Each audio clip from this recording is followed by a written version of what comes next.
that. I could see it says share. You'll be able to do it because I'm going to hit right here. All participants can share. And So how do I get to my PowerPoint to put it up? are you on a computer or a phone? I'm on my laptop. So down at the bottom, there should be a bar that goes across, and there's a green button that says share screen. Okay, well, let me should I dive in or should I wait? Oh, I would just, if you feel like it, just dive in because I don't know, I'm really excited to hear about this and see it. And but make sure with your PowerPoint is already up on your computer. Okay, trying to get to okay, there we go. From beginning. So how do I get back to you? Let's do this and do this.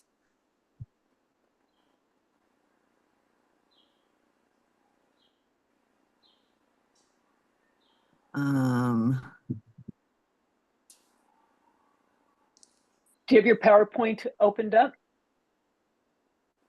well, well, yeah, I have it opened up. So now what do I do?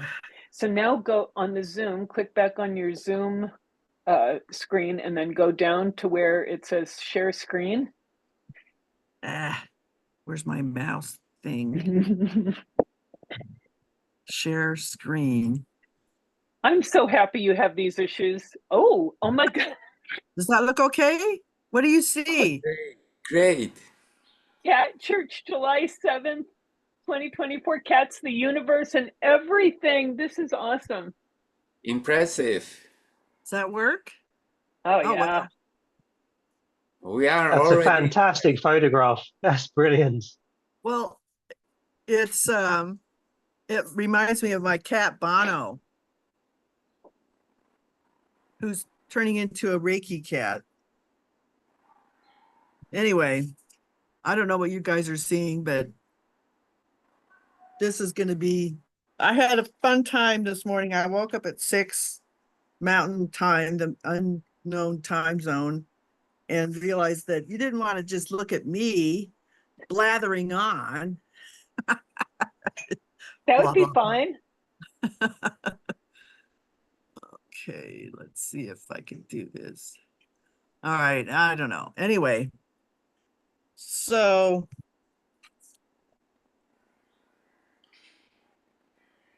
this is my first cat, Temoku.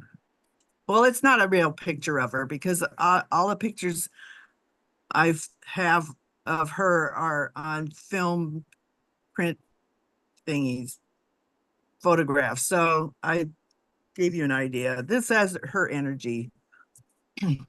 But then there's the folks who are cat dads who are awesome people.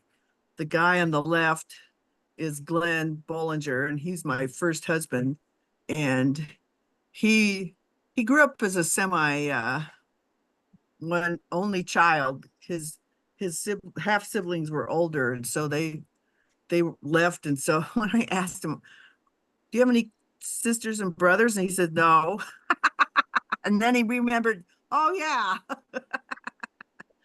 And then the one in the middle is Glenn, not Glenn. It's Rick, who's my husband, and he's a real cat dad too. And then on the far right is my adopted son. I adopted him as an adult, so I didn't have to go through all of the potty training and stuff. And that's our newest cat, Lucifer. So anyway, these folks have been very influential in my cat life. And then we've got somebody joining on. We've got Richard coming on. Let's go back to the cat dads. He's squeezing right in. That's good. Hey, Richard, are you there? Yep, I'm right here. Awesome. Thanks for being here. And April just started. April, can I give you a little introduction? Sure. Or why don't you give yourself a little introduction? So, because I know things about you, but other people might like. Oh gosh, where to start? Well, I You're a guess you're a librarian. I'm a librarian. Wanted to be a chemistry librarian, but I couldn't do the chemistry. Organic chemistry did me in. So I went, this was at the University of Oregon, and I went and got a general science degree, which means I studied physics, chemistry, geology, biology. I tried math and it did me in. And is there another science in there? But I did everything well except math. So anyway, I ended up being a chemistry librarian when I was hired at UC Irvine. And they they needed somebody to go over to physical sciences library. So I went over there, and the librarian there was a chemist, and she taught me everything she knew. And it was awesome. So I became a chemistry librarian, and then I ended up doing earth science. And then I retired from Irvine and went to the University of Utah as a science and engineering librarian. And they gradually morphed into wanting us to be more generalized. So I do reference work for, I did reference work for everything except business, economics, law, and well, I sort of play around with medicine because that fits in with the biology aspect. In any case, I retired October 31st, 2022, and still do librarian stuff. Those librarian synapses still work, and I tell everybody I'm like a Marine. Once a librarian, always a librarian. So beyond that, I'm a polymath, which means I'm interested in almost everything. So I got a dance degree while I was at UC Irvine, focusing on dance history and choreography. And you name it, I like it, except for maybe rap music. So I have this extensive background. And what else do you want to know about me? How about how we met? We met when the girls, is that okay if I tell that? Yeah, sure. I met April probably right after Michael and I were married. And Michael and I met when I was the Sunday school teacher of the Zen Center, because I got tired of going to Sunday talks, and I thought I'd probably learn more from hanging out with the kids. So I was the Sunday school teacher there for years, and handsome man and two cute girls would always come, and handsome man asked me out, and then on our third date, I thought we're going to get married. So anyway, we got married, and then one of the first things we all did together was there was the belly dancing. Oh, the I Spring don't know. Fest. I don't know how I found it, but it was like, okay, there's a belly dancing festival happening. Let's go see it. And then there was a booth, and April was doing tarot cards. And it's like, let's go get our tarot cards read. So Michael and I and the girls went and got our tarot cards read from April, and we've been fast friends ever since. All right. And she loves cats, so I'm really excited to hear about how you amassed 14 cats. Well, this is more than that, but I'll just start at the beginning. So, but the cat dads weren't part of the beginning. The beginning began with this person. Jeannie Delano was my neighbor when I was living in Orange, California. And she had a series of cats named Pudgy. They were all gray tabbies. And the reason it was a series was because her folks had no idea about vaccination against feline distemper. So they would go, but that was the time. So here she is as an adult. What happened was my family moved to Oregon in 1959, And I couldn't think of anything to write about because life for me was, there was just nothing worth writing about because it was miserable and not so miserable. It was a mix. So I got in touch with her because I remembered her brother and found her in LinkedIn, and we reconnected, gosh, maybe 6 years ago, maybe longer. Anyway, so here she is with her cat Pinky. She is a cat woman for sure. She now has a ginger cat named Peaches. Anyway, I wanted a cat. My dad was a dog person and thought cats were evil or whatever. And so I had to wait. So here's a photo of Rick's cats when we met. Jester's the gray one and Prince is the Siamese looking one. And so, well, I'm out of order here. Anyway, Glenn and I moved to Oceanside so he could work in San Diego and I could work at UC Irvine. And let's see here. I left off.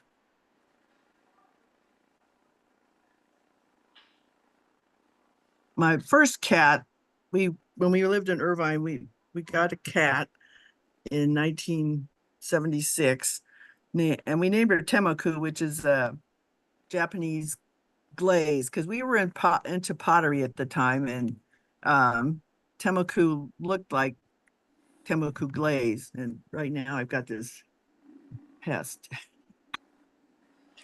So she was my first cat, and the rest is history.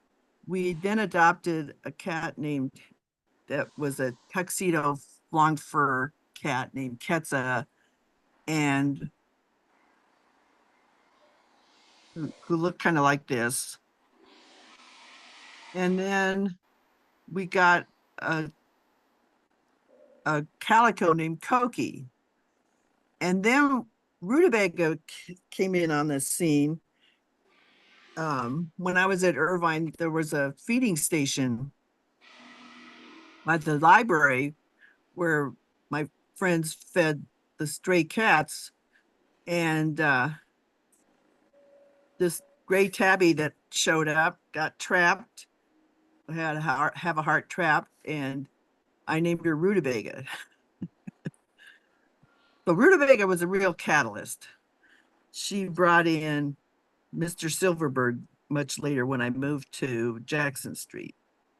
So where's Mr. Silverberg? And he looked like this. He was a silver tabby. So Rutabaga befriended Mr. Silverberg and he became part of the deal.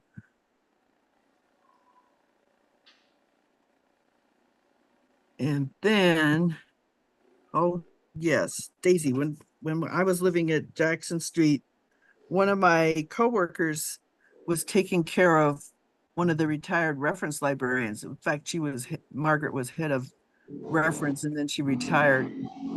And Sylvester came up to me and said, well, Margaret's not doing really well. Do you want to take Daisy? And I said, let me think about it. And then I said, okay, I'll take her in.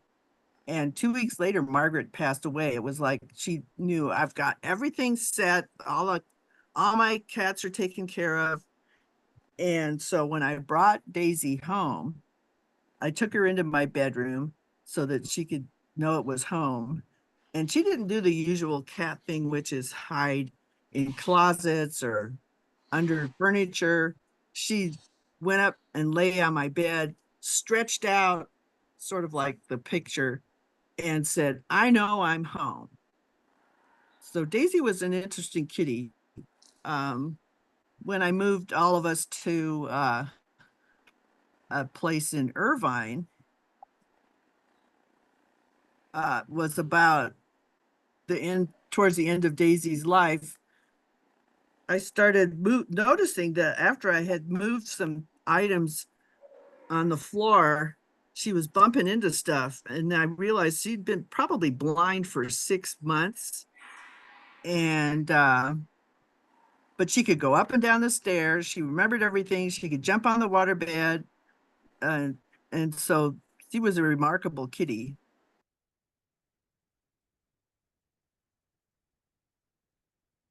So here's Kazan Street. Now Barbie over here on the right, the tabby with the white, my neighbor next door said, "My cat's biting my 5-year-old. Can you?" Oh, come on. Ah, excuse me while I remove a cat. And she's biting my 5-year-old. Will you take her? And I said, I'll think about it. And the next thing I knew, Barbie was in the in the backyard at the back door. And then there's this gray one over here on the left, T2. And he was my then boyfriend's cat. And so my Dan the Slacker was pretty, he liked to work at not working, not having a job. So I decided, he said, "Can I leave T2 here?" And I said, yes. And I knew I was never going to give him back because of the unsettled nature of Daniel's life. So let's see. Do I want to talk about more? Okay. So let's go back to Glenn. This gentleman, since he grew up mostly by himself, is used to looking closely at cat and dog behavior. He's really an expert on cat behavior. And he taught me, the big lesson he taught me was that if you walk towards a cat, if you go in a zigzag path, they won't move. They'll think, oh, they're still far away. And then all of a sudden they go, look up, and there you are, right on top of them, right there next to them. And so I did that with a stray cat that was at my mom's house in Oregon. And it was kind of dusk, and I zigzag walked towards the cat, and it let me pet it. It was, I guess, semi-feral. And my brother came up and said, and the cat ran away, of course, and said, "How did you do that?" So Glenn's an interesting character. He has a quirky sense of humor and sees life probably from the cat's point of view. He's very much a cat person. A cat. And Rick is a cat. That's my husband there. And then Daniel's a cat. All these people who are cats. I'm sure Jeannie's a cat because she's now adopted a new kitty, and she's just enamored with Peaches. So do you have any questions so far?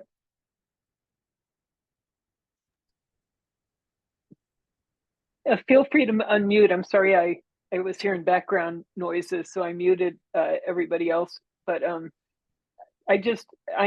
like, that brings tears to my eyes that you say that that they're cats. I think that's really cool to acknowledge their catness.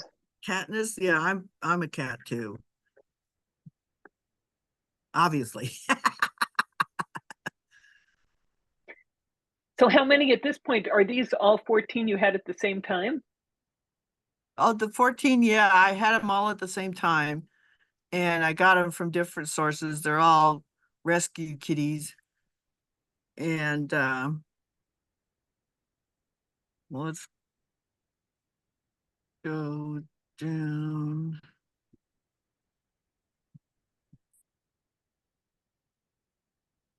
Daisy, T2, Barbie.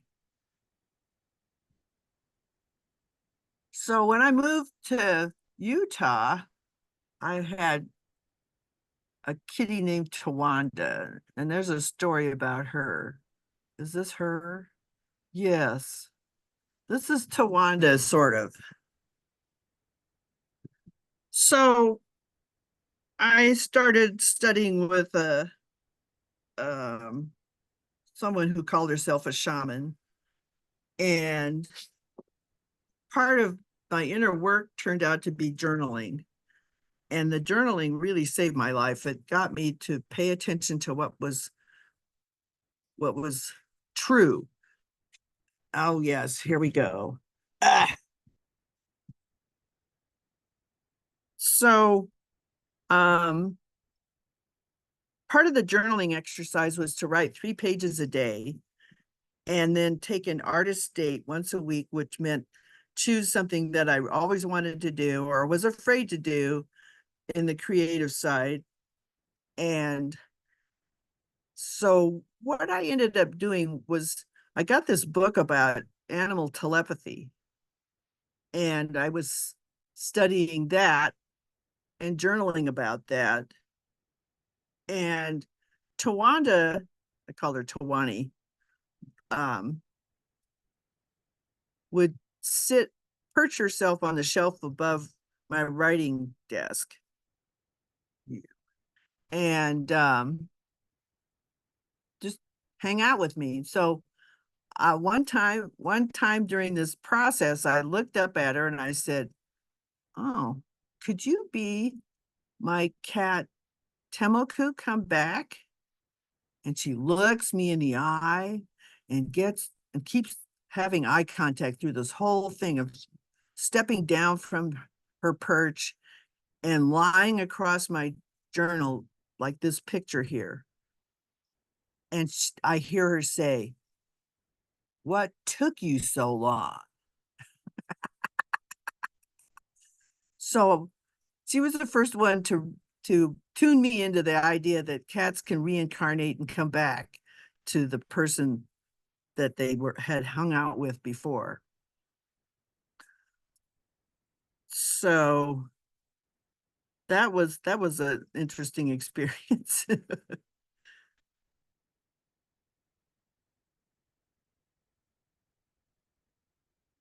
So when I moved to from Irvine to Utah, I had Tawanda, T2, Barbie, and I had a cat, a tortoiseshell cat who came to my back door and had been eating.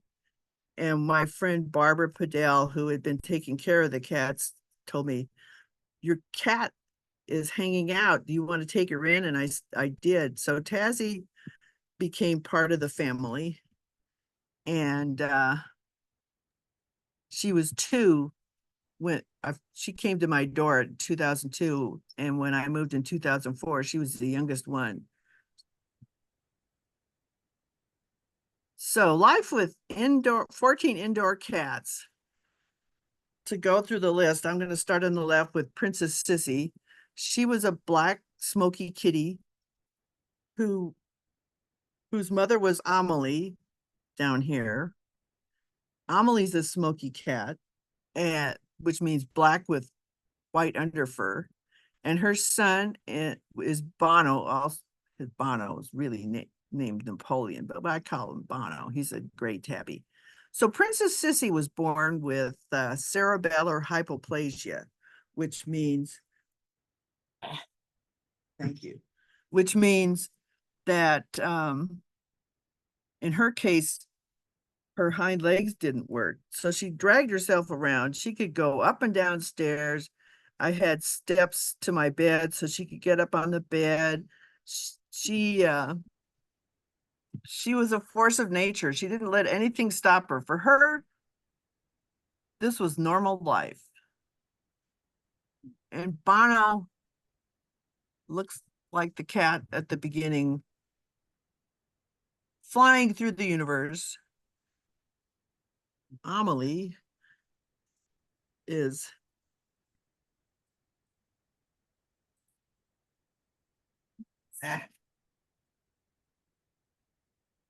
here. And Pyewacket and Tommy were adopted, but when I went to visit in Southern California, I got them and brought them home here. And they were in a situation where their owner said, our life is too chaotic. Could you take them for a short while? And they were a foster failure, which means I said, life is going to be too disrupted. Can I keep them? And Buffy was a Duluth calico. And I got her from my adopted sister, Rebecca. Her daughter, Brenda, said, I need to have a new home for Buffy. Can you come and get her? And I looked into having Buffy flown out from South Dakota, but that was too expensive. So I drove on I-80 all the way to I-29 and up to South Dakota and got Buffy. And that was really a cool experience. And then there's Tazzy, who I adopted in May of 2013, and she was a tripod, a three-legged kitty, a tortoiseshell. Oh, Twizzle. Oh, Twizzle, Tazzy. I already had Tazzy, yes. The one that came to me. Twizzle. Thank you, Rick. My memory is here in the form of Rick. Twizzle was the tripod. And then Donatello was a black kitty that came with Daniel when he moved into my family. Donatello was Daniel's familiar. And then Marbles and Marte were adopted from friends of mine who had to sell their house and they needed a place to park their kitties. Well, not park. I took them in. So we'll see more of Marbles and Marte. And then Cleo and Hank, I got at the, I think it was Utah Animal Services, Salt Lake Animal Services at the Utah Pride Center, I think sometime in 2010. And then Squeak, I had, who passed away? Tawani had passed away. And somehow or another, I got wind of Squeak needed a new home because she was getting beat up by the other cats in her family. And the owner's name, and we're still in touch, the owner's name was Daisy. And I thought, oh, it's a sign because I had Daisy. So I had Squeak for quite a while. And they all have different personalities and challenges, and they keep me on my toes. So here's Daniel's second cat, Oliver, that he got after Donatello passed away.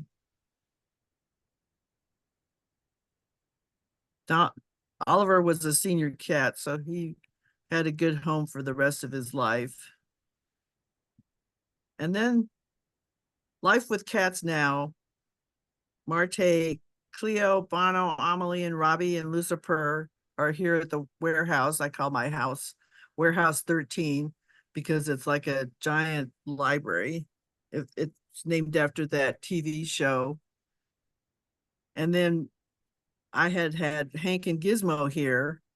Gizmo's the Siamese looking one and Hank is the black one.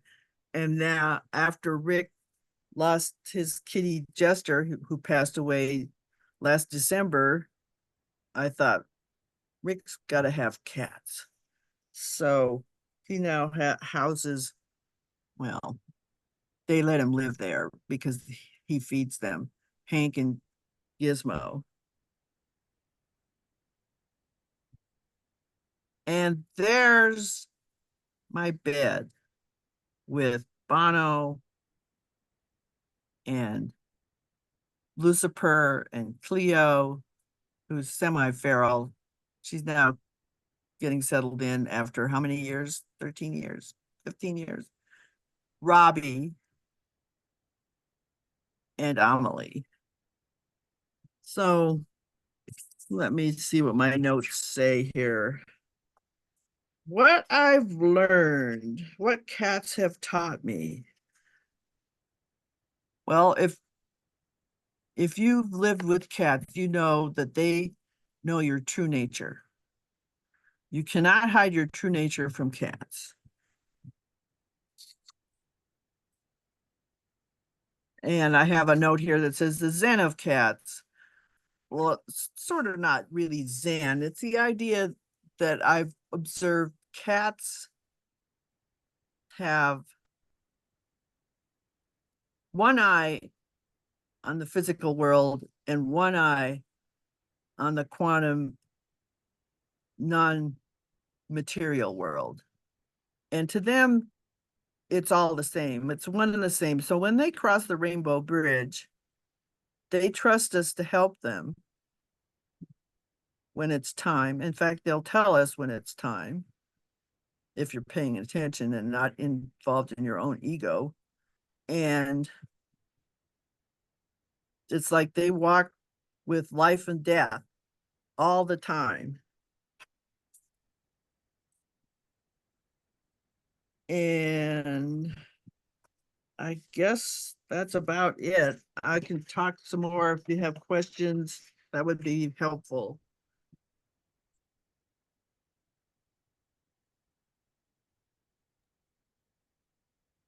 April, I have a couple of questions. Sure. One is, what is a dilute calico? And the other one is, I think I know what a familiar is, but I don't know if everybody else on the call knows what a familiar is. So those are two questions. And I wonder if anyone else has any questions. Feel free to pipe So- up. I thought I had a picture of a dilute calico, but it I have vanished. a question too. This is sort of a dilute calico. Can you see Daisy? It, instead of being all sharply defined, where are you? Are you here? Like this picture with Koki or Koki lookalike, where it's sharp orange and white and black. The dilute calico tends to be more gray or pale. Buffy was a dilute calico and Daniel called her a washed out sweatshirt. And a familiar. So witches say they have familiars and they're allies. And when I said that cats have one eye on the material world and one eye on the non-material world, cats will, if the witch or person, well, I guess I'm a witch, person paying attention to the signals and surroundings, the cat will remind you of certain things that you're missing. You may not see them, or you may not remember to sense out and feel what's going on in your environment. The cat will remind you. And so they're an ally. Familiar means ally. Does that make sense? Yes, thank you. I think Jeff has a question. Yeah, I was just gonna ask, what's it like to get 14 cats to behave themselves together as a pack? Oh, that's a good question. Because when I had Barbie and Tawani, they hated each other. And in fact, I was carrying Barbie to the back door and she saw Tawani and she bit me on the hand, and it turned into another adventure in healthcare. I ended up getting surgery because I neglected that I didn't have any idea that cats had such dirty mouths.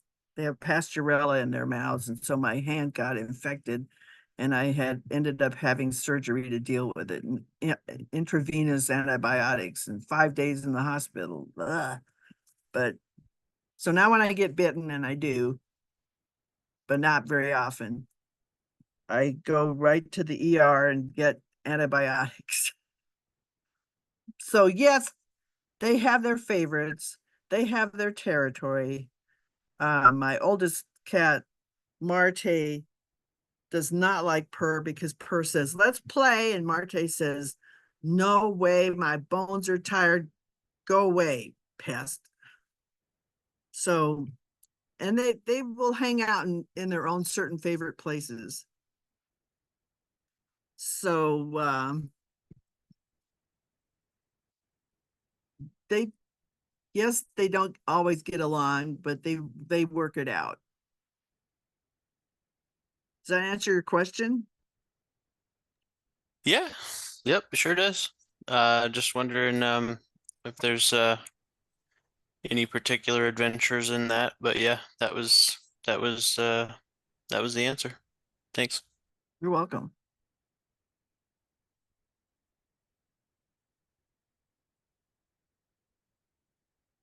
Now, I wish there was a feline cat Bible I could tell you, quoting from feline scripture, but no. Well, there's some books out there about cat behavior and how to herd cats, and I could dig them out if you want on they're on Amazon.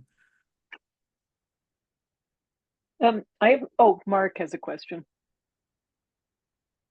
Oh, Mark, unmute.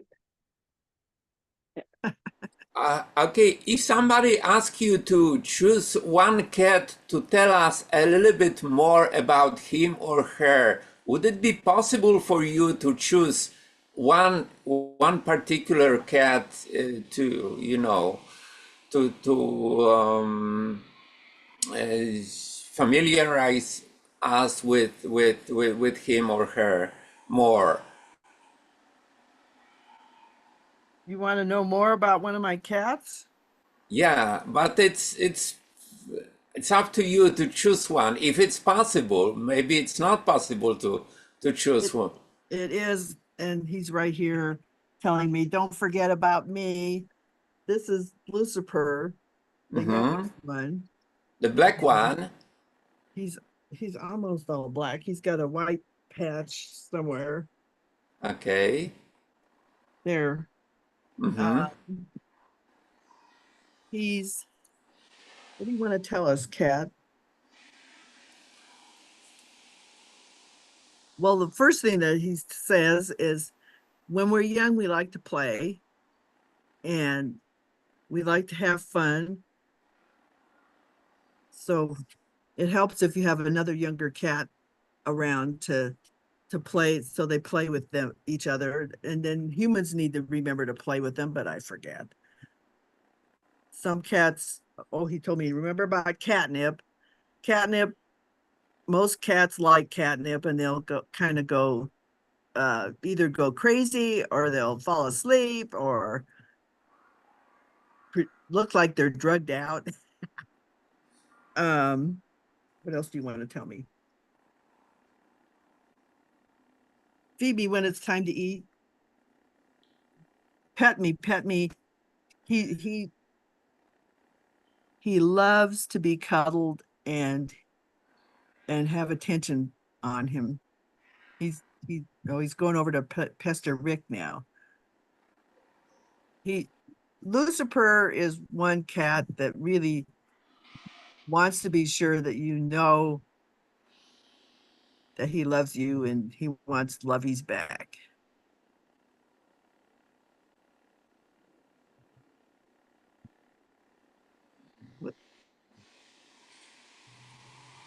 Oh, what are you doing? Part of living with cats means they're gonna try and kill you by blocking you as you're trying to feed them, by being on the floor in the wrong place in the wrong step. it's that's that's my ego talking. And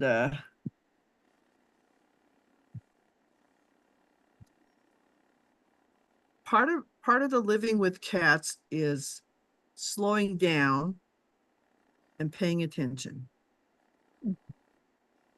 because they'll have a lot to teach you if you quiet down your mind. It's kind of like Zen, isn't it, Anna?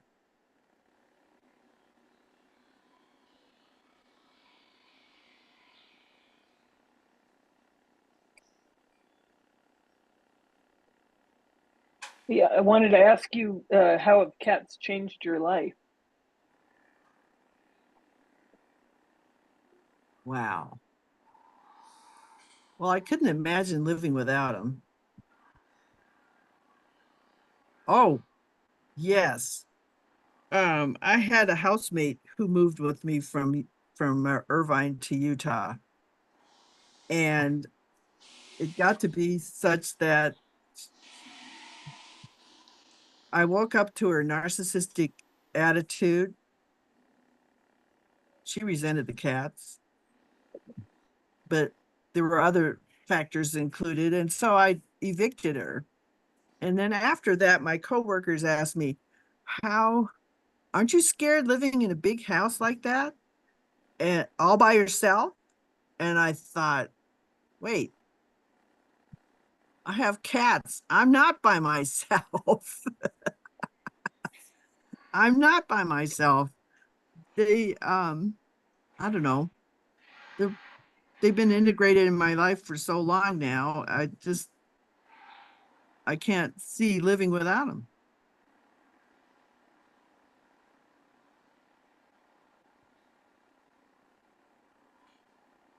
One of my friends in Sweden added, he has 3 cats, and now he's added a new. He says, I can't see living without cats.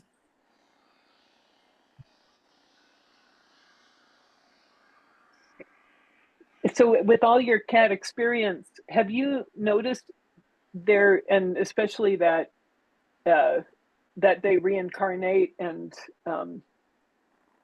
I think yeah, I think Rutabaga reincarnated as Marte.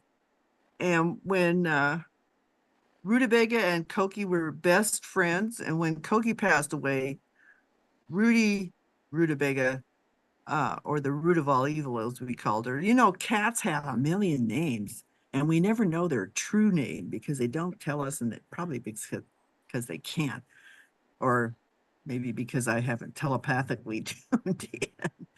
Um, but yes, they I think they do, and I think Marbles was Quetzal reincarnated because they were both fraidy cats.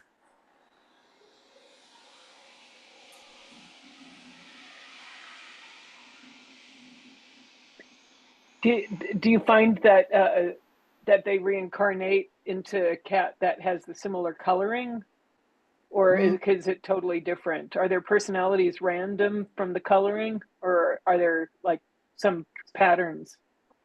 well, I've noticed that that Temoku Chawani, they were both gray tabbies. Marbles and Quetzal had some elements of white. Quetzal was black and white, kind of tuxedo, and Marbles was tabby and where are you, Marbles? Tabby and white. Is that you? No, that's not you. Here I'm wandering around. So usually it's the personality. Mm. And they'll show up, like it took 9 years for Temoku to reincarnate as Tawanda.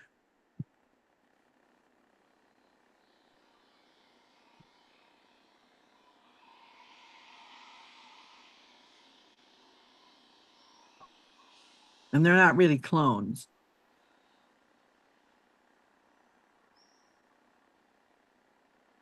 Something that I heard, and I'm curious if you've heard this too, or what you think about it, is that it's not just one cat reincarnating with that cat. It's kind of like a conglomerate. Like it can be several spirits together with the cat to be around you. Does that make sense? Have you heard that? No, I hadn't heard that, but that makes sense. I mean, the universe doesn't lock things in. I was going to say something to that, Anna. Please.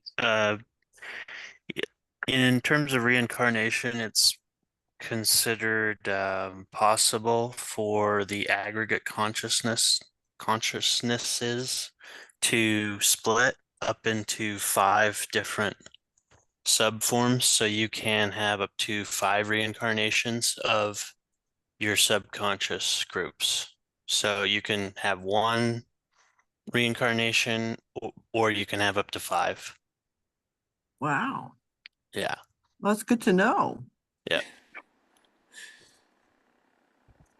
Yeah, the So are you Tibetans saying, talk about it every now and then. Sorry. sorry, or so are you saying that like 5 cats could be the same reincarnate, could be like aspects of? Yeah, they could hold individuated aspects of previous incarnations. Wow. So I hadn't heard that. yeah, Yeah. one might have the mind, one might have the heart, so on and so forth. Well, that's sort of the thing that popped into my brain was I read this book called Quantum Enigma by 2 professors from the University of California, Santa Cruz, and they were talking about how to try and explain quantum everything.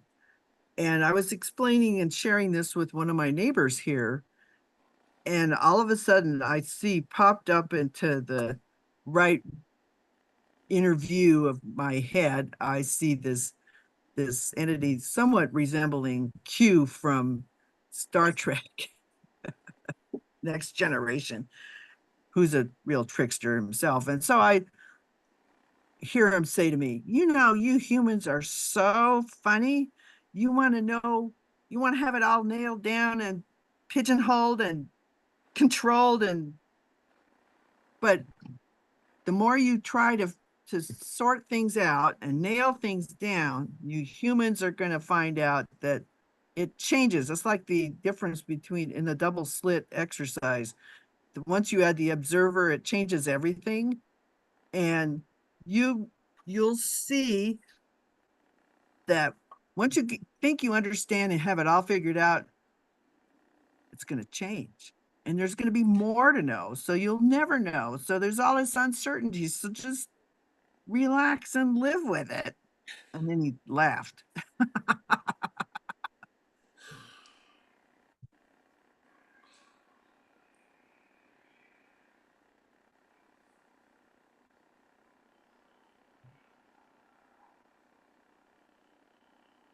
So living with 14 cats was fun at feeding time.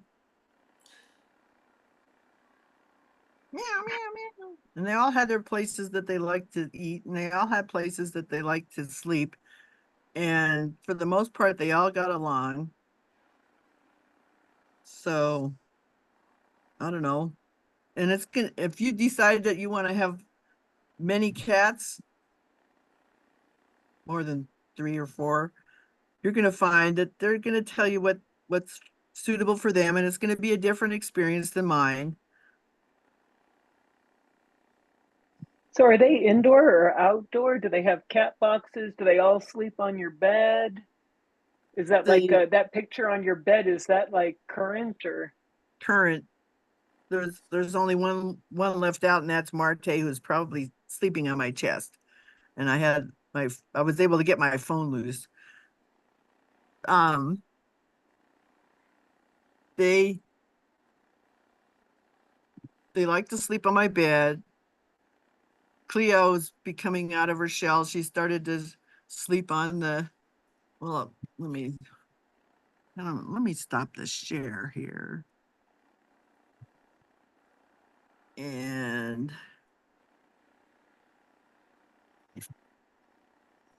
can you see? I'm not sure what you can see. Do you see those ladders? It's on, you have blur background, so we can't see it. Oh, well, anyway, I have these ladders I made cat beds on, and they like to sleep on them because I have warm heating pads underneath the beds. And so there's that. I have litter boxes. I have one for each cat plus one more. What else? I have a cat tree that they like.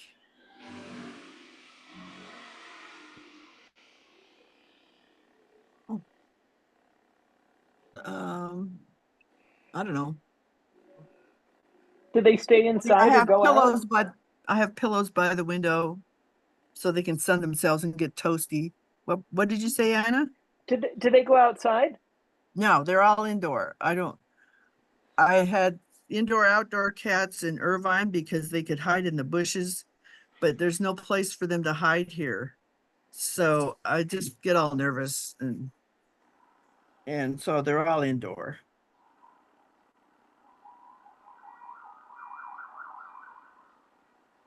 Yeah, we have coyotes in our neighborhood now, so the Oh, cats were indoors, but now they're, yeah, for sure indoors. yeah. We And had hawks. coyotes. Oh, rude.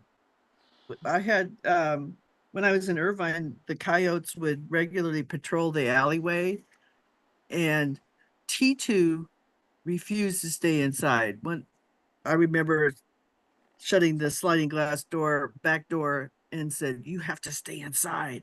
And he looked at me and backed up to the door and peed, sprayed right. So I thought, okay. So he was a chicken cat. So despite the fact that coyotes could leap 6 feet over fences, he managed to survive. No coyotes came into my backyard, thank God. But that was nerve-wracking.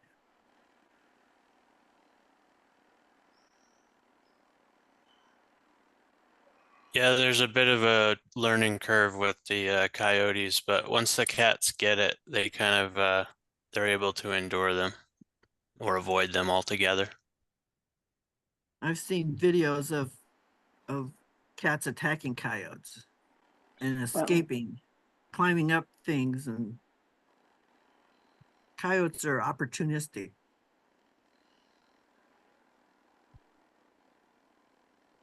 You're not going to mess with a scrappy cat. Right.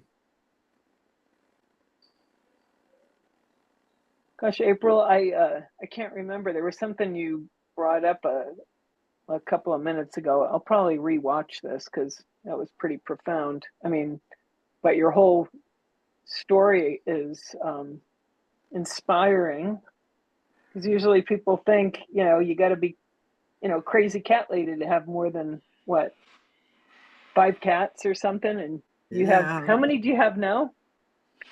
Well, there's 6 living with me, and then there's 2 over at Rick's.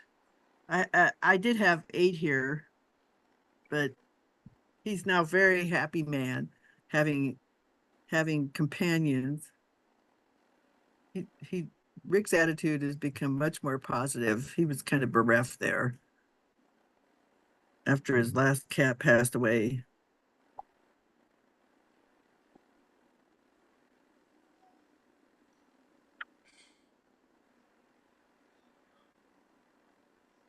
So, when I adopted Twizzle, I also adopted a dog, Freya. and she didn't know how to play. They found her in Bel Air, California, and sent her to someplace in Kansas, and then sent her here to the best friend's adoption. And she didn't know how to play. She was a funny dog. And then I adopted two more dogs. One of my friends in the spiritual group called Servants of the Light had passed away suddenly from a pulmonary embolism, and she had two companion dogs. And so I went, Rick and Daniel and I drove to Eureka, California to pick them up, and they had a good life for 2.5 years as senior dogs. So, yeah. I should say the only downside to having pets is humans live so much longer than they do. But they take a piece of our heart with them when they cross the Rainbow Bridge. And life wouldn't be the same without them. It'd be an arid life.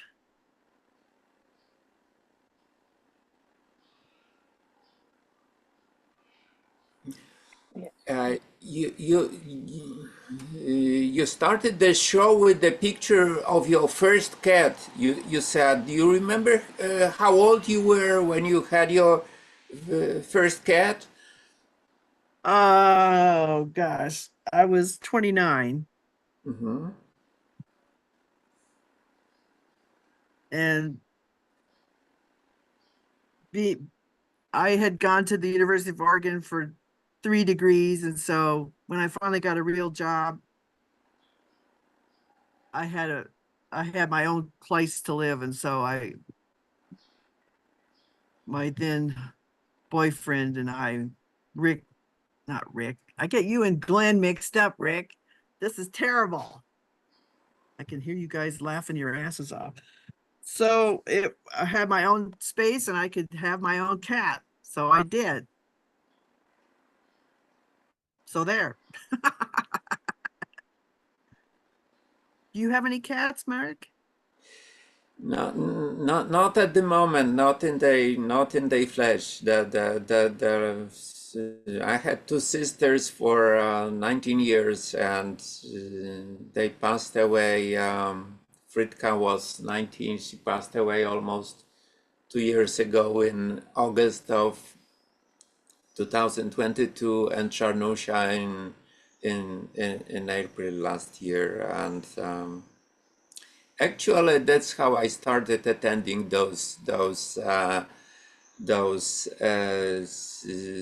meetings. Perhaps Anna started them around that time, but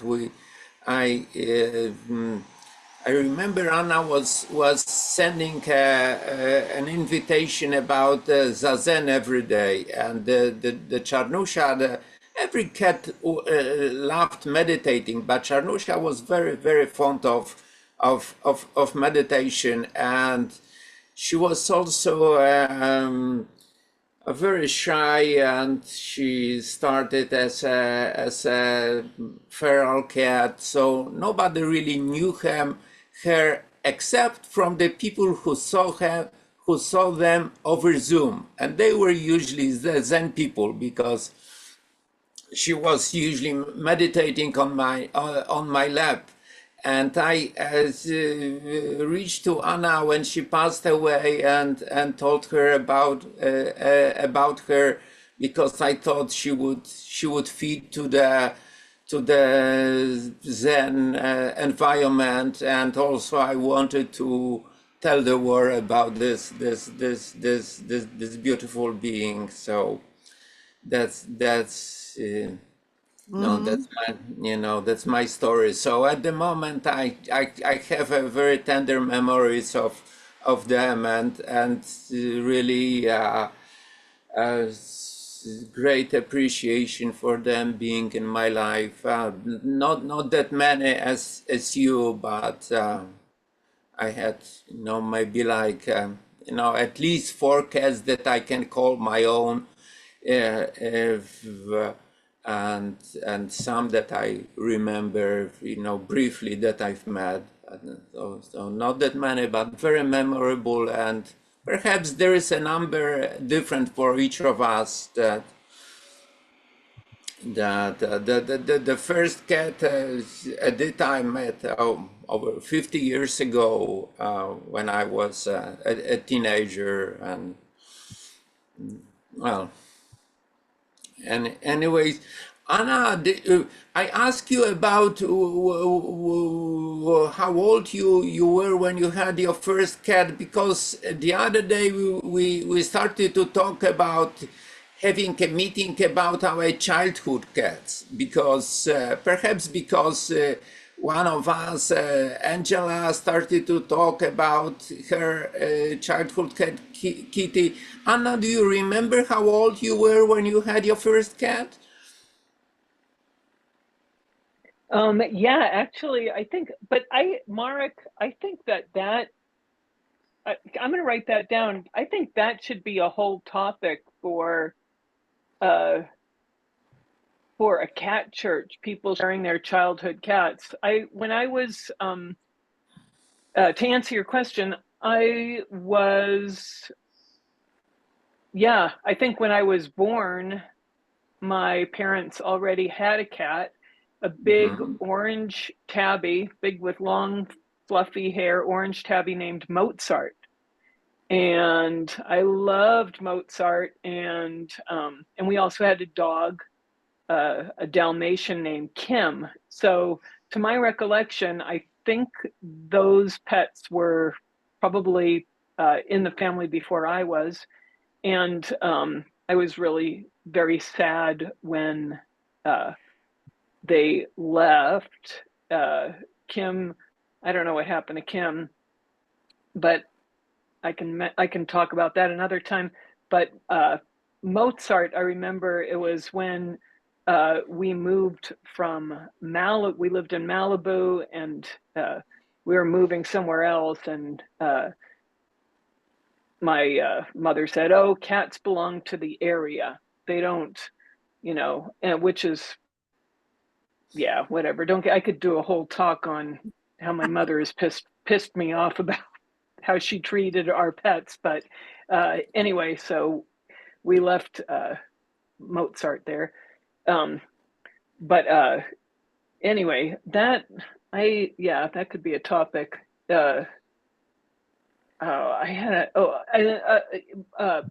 Marek, while you were talking about Charnushka, I was trying to find on our Zirkel blog, the blog post, seeing if there were any photographs. I'm wondering if you can put up, but I didn't see the photographs there, so maybe we can put up photographs of our pets in the blog. But right now it's 11:07, so we're over our hour. So I don't want to tie anybody up, and I don't want to start, because Marek, I could go on for like a whole hour. I've had so many pets and a lot of cats that have been really important to me. So that would be maybe I'll be a cat pastor one of these days. Our next cat pastor is going to be a dog deacon, and that's going to be Richard. Richard's going to be the dog deacon next month. But April, I'm so happy that you stepped up and you did the cat church with the 14 cats. That was fabulous. And I'll share the link to the video too. Thank you. I guess we can let's take some time to wrap it up. Maybe other people have more questions for you before we disband. And Danny, any burning cat question for April? No, I love Lucy Purr. What a great name, Lucifer. But I started at 2 hours and 10 minutes ago, so I'm going to have to go soon because I've got a food delivery coming. But it's lovely to see everybody, and just big hug, and see you later. Good seeing you, Danny. And there's Richard. Are you waving goodbye? Oh, Love you, Richard. I can't wait for Dog Deacon next month. I'm all How are you excited. doing? Uh-oh, you're muted. Yes, I am. Yeah, there we go. I'm doing pretty good. Thank you. Yep. Great. Listening to you about your cats. Wow. Very interesting. What was that word you used about yourself that you're interested in? Poly something? Polymath. Polymath. It's like Renaissance person. Love it. Very cool. Thank you. You're Have a welcome. good day, everyone.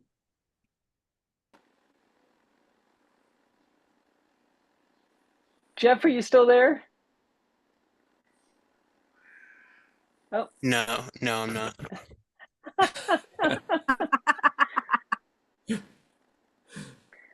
Why did you ask? Did you just just just say, see if I had questions? yeah, just saying hi and seeing Oh, if you have any questions or I comments. have a question to Jeff about oh, go ahead. his first cat. If you remember when how Yeah. old you were. Let's see. I think I was about 8 or 9. Uh-huh. So that's definitely a childhood cat. You Yeah. think it's a cat that you would like to give some time to if we had a meeting devoted to a childhood cats? Uh,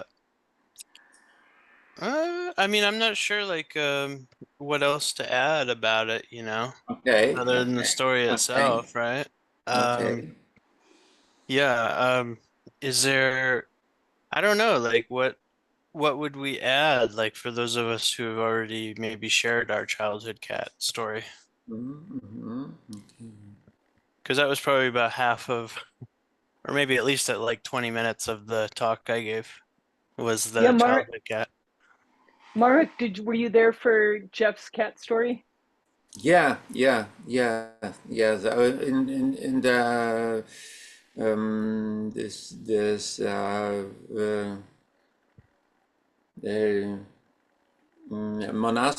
monastic setting, very memorable. Marek, how old were you when you had your first cat? 13, I think, Edita. Um, Oh, right. Yeah. so on the I think on the edge of between child and adolescent, somewhere there. It's a good age for a cat to get a cat. Every age is a good age to get a cat. Well, there are particular I don't know, what do you call them? Like when things align? Like I don't know what else you would call it other than like kismet or whatever, but when everything lines up, there's some sort of term for it, I forget. It's called But when a cat enters your life. oh yeah. Right. But there's like better times, there's like windows, right, where it fits really well, or where like you really need it. Like there's like a cat puzzle piece that you need to fill, and it goes right there perfectly at certain times. Mm-hmm. When the cats show up. But Yeah, it came to my mind the other day. We were talking. I think it was Jennifer and Angela present at that time, and me. At least these three people, and maybe some of you as well. But I remember that we came to the conclusion that cats gave to us something that we didn't get from humans as children. So something that was missing. So I wouldn't like to speak for them, for Angela or for Jennifer, but in my case it was. like a validation that I get from cats that I didn't get from my guardians. But maybe if we have this meeting one day, that maybe there will be an opportunity to say more about it, because as Anna rightly remarked, we already over time a little bit, so I don't want to. Well, and I think that it's such an interesting question, Marek, to unpack. But yeah.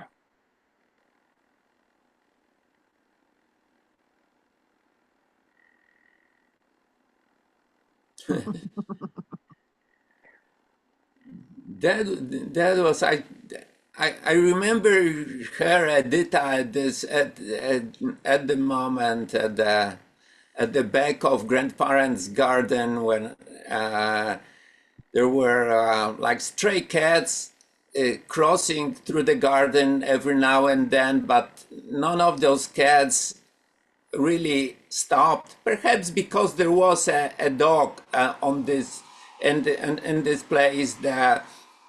The tenants that lived upstairs, they kept a little dog, and maybe because of this, those stray cats were just passing through our garden, on, briefly, and or maybe they didn't feel that there was anything for them at this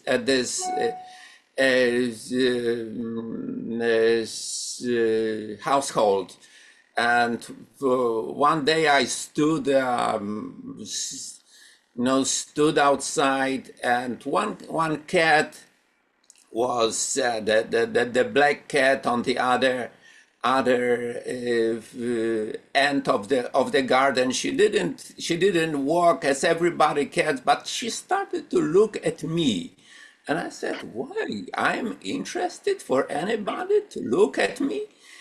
And she didn't come closer. It was, as I said, across the whole garden. I didn't know how to communicate with her.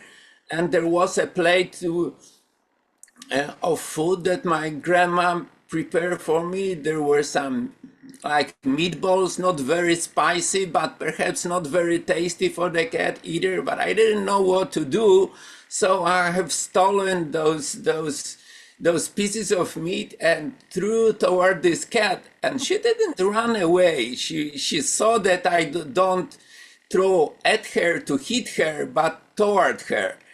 And she didn't. I haven't seen her looking for this meat either. But I came back home. But she must have found this meat afterwards, because the next day when I saw her, she was already a few meters closer to us. And in a couple of days she started to come to us. But it was something really, really touching for me. That was like perhaps the first creature that came for me, that I was interested for her. And I don't want to change it into a therapy. This session. Don't want to talk too much about me and my guardians, but it was something, some discovery that I could be interested for somebody, and that's why I call it a validation or trust in me, and that I was good enough as I was for her. And I mean, As you I said, started. cats know your true nature. I never thought this way, but perhaps you are right. I could be guessing, who knows? But that's my observation. And what you said, Mark, about that maybe they give us something we didn't get from, our caretakers, paying attention, being present, being, just focused, even having, one eye in the physical, one eye on the quantum or whatever, the fact that they are really, just there for us and observant is huge. I mean, how many people lives are like that, even ourselves? I don't even think I'm present to myself that much as much as, the cat is or the dog is, focused, not thinking about, oh, I've got to do this, that, and this and that by Friday, or whatever the fuck. They're just, I really love Cat Church, and I love that we all get together and talk about how, yeah, and henceforth, I mean, we've got dog church or cat church, but with a dog pastor next week. But I think it'll be good to open it up to pets and other pets too. But cats, yeah, are pretty amazing. I read an article recently about what was it? It was in some, I can't remember how I got to it, but it's this scientist who, I think it was an article in Scientific American. That's what it was. And she was, I'll find the article. She was talking about how it may have been a blurb, an excerpt from another book or something, but this author was saying that cats are a perfect being. And then she goes on. It was a very short article. I could probably just find it and paste it in our blog, talking about why cats are perfect, that for different reasons, like from a scientific perfect from a scientific, like they anyway, it was fascinating. And then also another perfect animal was the monitor lizard, but we don't want monitor lizards in our house that much, but cats. I'll find that article. It was really fascinating. Yeah, I just really appreciate you all for showing up for Cat Church. Thank you for having us and for doing all the work with sending us email, organizing, hosting it. We appreciated very much what you do for this little community, Anna. Well, thank you. Yes. I've gotten a couple of regrets, people that wanted to come to Cat Church, but couldn't because of work or other commitments this month. So they'll be happy to get the link. But yeah, no, I'm really happy to facilitate it. But thank you, Mark, for saying that. Mark, do you think you'll ever get another cat? If in my life, I don't know. I don't know how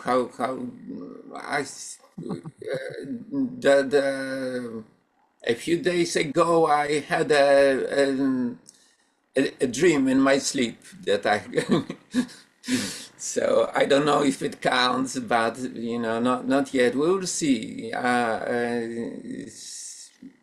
Actually, those few cats that I had, that each of them found me. Those cats, and it was never like I went to the shelter. I want to have a cat, or I never want to buy a cat, or I was never in a market for cat, but they have found me. I don't know. Maybe if I have. I don't want to talk too much about my life situation now, but I don't know if I feel that I can be a good and anyway it's certainly a great joy in my life, and well, we'll see. That's all I can say. Unless you have some extra cat that needs, if that's why you ask, then.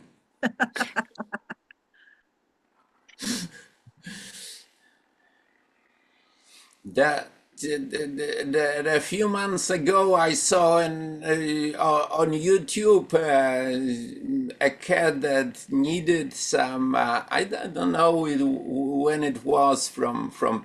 I think it was from Pakistan or India or some country like this, and she there was a she cat that had an accident. Very beautiful cat, by the way. I think calico or tortoise something like this. And she needed a surgery, and they told that they don't have a means and in the country to do the surgery for this cat. I was thinking, but I was not able to do it. I have to found this video and see how she is doing. And she was pregnant when she had an accident, and she gave birth to the kittens, and they were saved, those kittens. But she was somehow alive with her jaw just misaligned, but this jaw needed a surgery, and the vets in the country were not able to perform. I don't know if it would be possible in another country, but I would. This was the last cat I was thinking about. A few days ago, I saw a very beautiful orange tabby, but it definitely belonged to somebody I was just sitting on the street. But what I've noticed is that there is less stray cats than used to be, at least in my city. And so the population apparently decreased. Like in this school for gardeners, or the opposite that I talk about, I cannot see even a single cat, and there was over a dozen cats. So maybe this trap neuter release program, maybe it works so well that no stray cats are left. But certainly there are some cats left. Anyway, April never had a problems with finding cats, right? No, or they found me. It's been an interesting experience. So you have better karma, simply. Or more abundant, at least. I don't know if better, but more abundant. I have this sign on the astral plane over my house that says in neon, "Sucker for cats." And they find me.